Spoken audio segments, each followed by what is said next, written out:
धीरेंद्र शास्त्रींना आता उपरती झाली आहे। या बागेश्वर बाबांनी अखेर आपल्या वादग्रस्त विधानावर माफी मागितली आहे। ते काय म्हणतायत? शिवरायांबाबतच्या विधानावरनं वाद पेटला होता आणि आता अखेर या बागेश्वर बाबांनी माफी मागितली आहे। बागेश्वर बाबांनी अखेर माफी मागितल्याचं कळतंय। एका कार्यक्रमात त्यांनी शिवरायांबद्दल वादग्रस्त विधान केलं होतं, त्यानंतर संपूर्ण महाराष्ट्र पेटून उठला होता। आंदोलन झाली, टीका झाली आणि आता अखेर त्यांनी माफी मागितल्याचं कळतंय। ते आधी काय म्हटले होते आपण पाहूया आणि त्यानंतर त्यांनी आता माफी कशी मागितली आहे ते आपण पाहणार आहोत।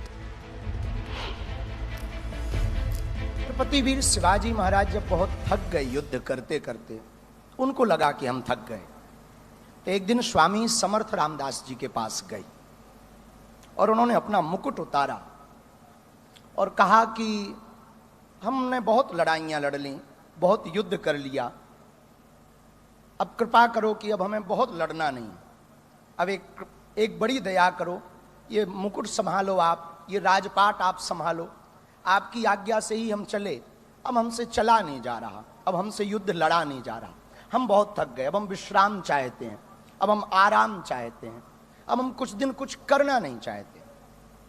मुस्कुराते हुए स्वामी समर्थ रामदास भगवान ने कहा, ठीक है, हमें स्वीकार है, लेकिन एक बात हम कहना चाह रहे, आप हमारे कौन हो? बोले हम आपके शिष्य हैं। तो वो हम कौन हैं? बोले आप गुरु हो। तो बोले शिष्य का कर्तव्य क्या है? बोले जो गुरु आज्ञा करे वो शिष्य का कर्तव्य है। तो स्वामी समर्थ रामदास जी ने मुकुट उठाया और उनके सिर पर रखा, बोले आज से मेरा राज्य है, मैं चलाऊंगा, पर आज्ञा तुम्हें है, तुम्हें संचालन करना है। हमारा 1% भी इस प्रकार का कोई मत नहीं था, ऐसा कोई विचार नहीं था कि हम छत्रपति, हमने गुरु महिमा के प्रति कितने वो समर्पित थे, उस वक्तव्य को हमने गुरु महिमा के प्रति गाया था कि गुरुओं के प्रति हमारे देश के राजा, हमारे देश के हिंदू हृदय सम्राट, हिंदुओं के सिरमौर, हिंदुओं के चक्रधर सम्राट छत्रपति वीर शिवाजी महाराज संतों को, मठों को, महंतों को, आई तुलजा भवानी को कितना मानते थे। उस भाव को कहने का तरीका हमारी अपनी भाषा में था, जिसको कुछ लोगों ने अनर्थ करके गलत प्रस्तुत किया।